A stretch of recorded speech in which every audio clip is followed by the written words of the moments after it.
respected members of the high commissions of various countries, entrepreneurs and exporters,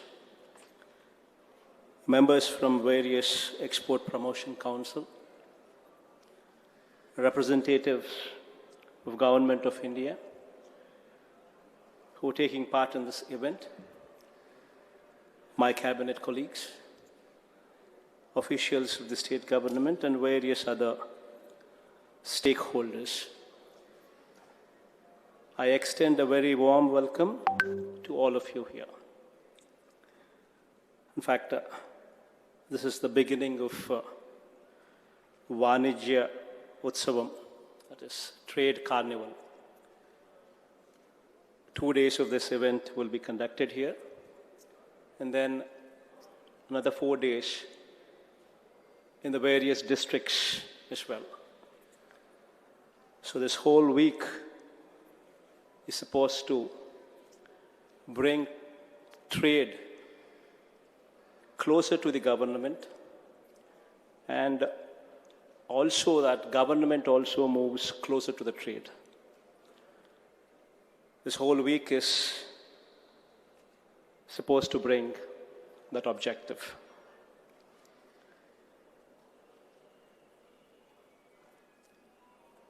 Commemorating Azadi Ka Amrit Mahotsav, that is the 75th year of the nation's independence,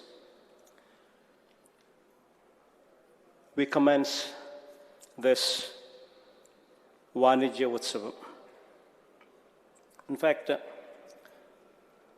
if one were to look at the past 2 years that have passed, in fact, we would come across overwhelming challenges which have been imposed by legacy issues, a year of economic downturn, and another year of outbreak of COVID-19 pandemic. In fact,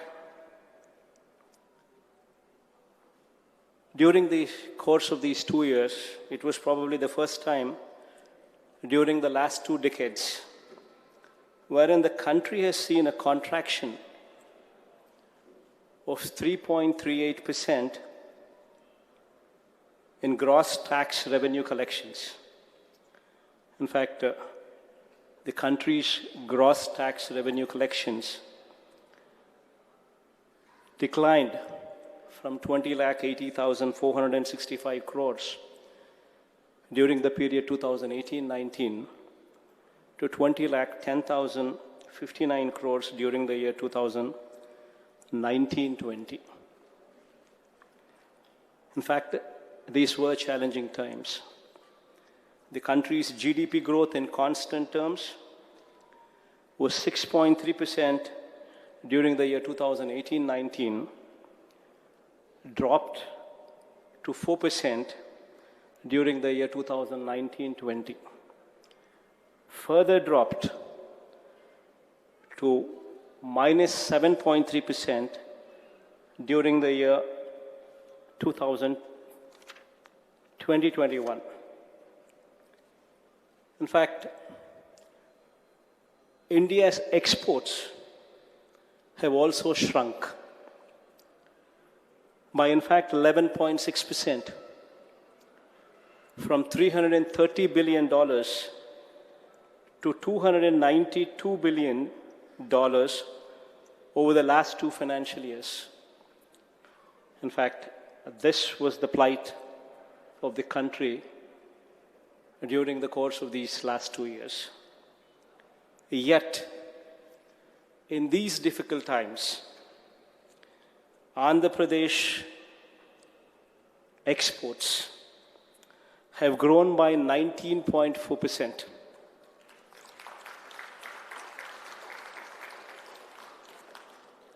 From $14.1 billion to $16.8 billion.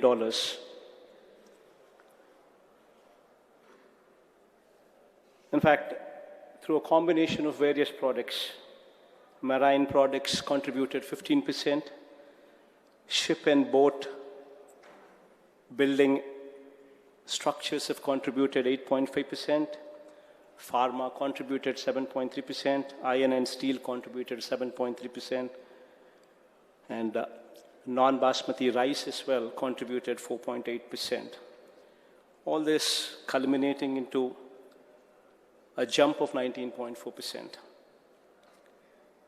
leading to an improvement in the state's contribution to exports from the 9th position that we were in 2018-19 to 7th position in 2019-20 and to the 4th position now in 2020-21.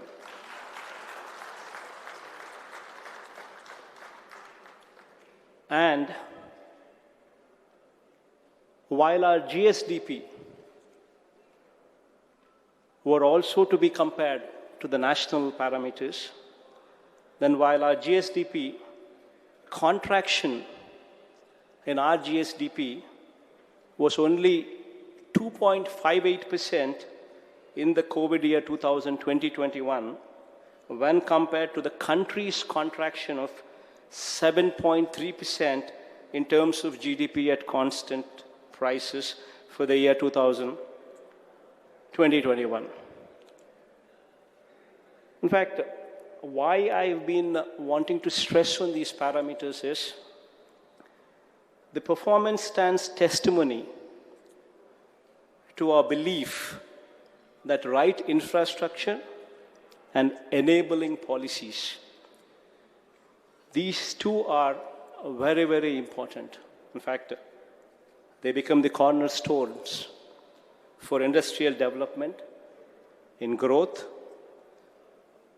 and augmentation of exports. In fact, in these last 2 years, we have moved a long way. In the last 2 years alone, 16,311 MSMEs were established with an investment of 5,204 crores, generating employment opportunities for more than 113,777 people. During the course of these last 2 years, apart from this, 68 large and mega industries have been facilitated to commence production, bringing an investment of rupees 30,175 crores and generating an employment opportunities for 46,119 people. Apart from this, 62 large and mega projects are under active implementation with a total investment of 36,384 crores with an employment potential of 76,916 people. In the last 1 year alone, we have approved 10 mega projects with an investment intent of 26,391 crores with an employment potential of 55,024 crores. With an employment potential of 55,024 people. Our state is the only state in the country to go in for development of 3 industrial corridors. Visakhapatnam to Chennai Industrial Corridor, Chennai to Bangalore Industrial Corridor, and Hyderabad to Bangalore Industrial Corridor. These 3 corridors will facilitate accelerated development across the state. It will push economic growth, industrialization in a big way. The state government is also developing a mega industrial hub in Kopparthi. In fact, in my own district, Kadapa, YSR Kadapa district. The reason why I say it is my own district is because I'm tagging my name to it. So there would be results. With an extent of 3,155 acres, the hub will act as a multi-product mega industrial park.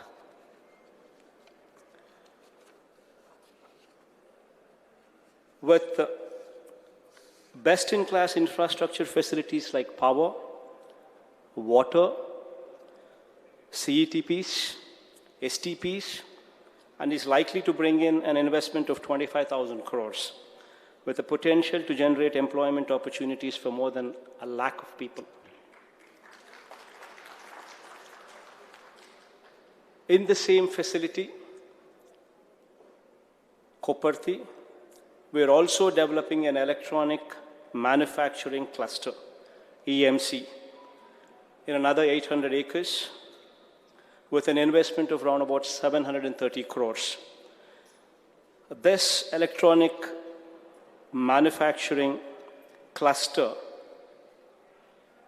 will attract an anticipated investment of 10,000 crores with the potential to create large-scale employment to about 25,000 people there.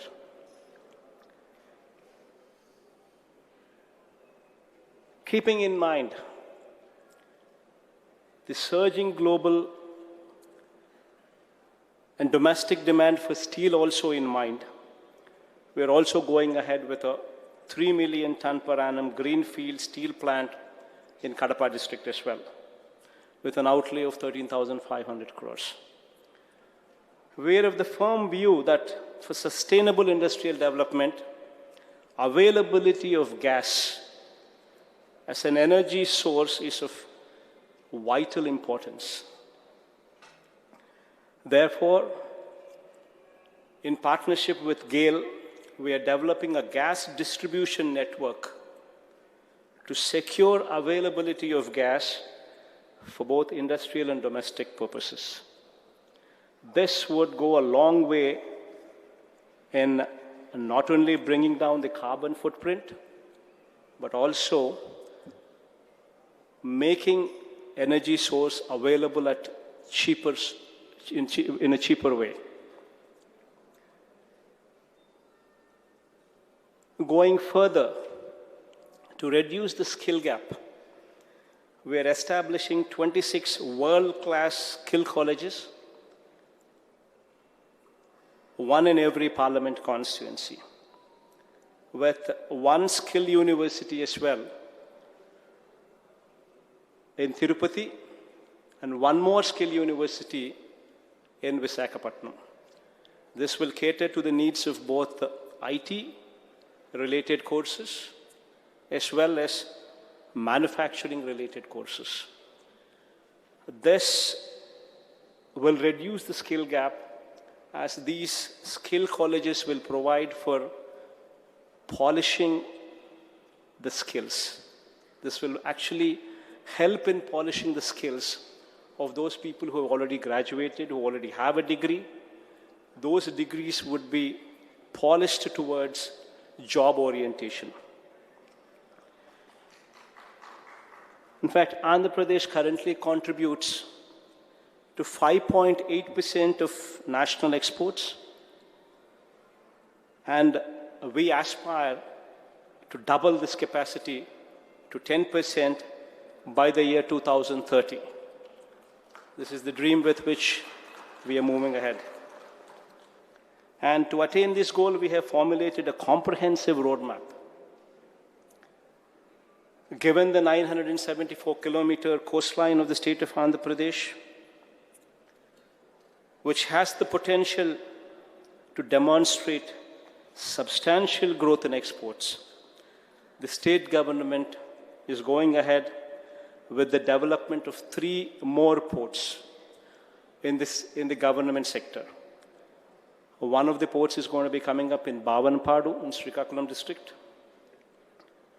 another in Ramayapatnam, bordering Prakasam and Nellore, and another in Machilipatnam in this Krishna district as well.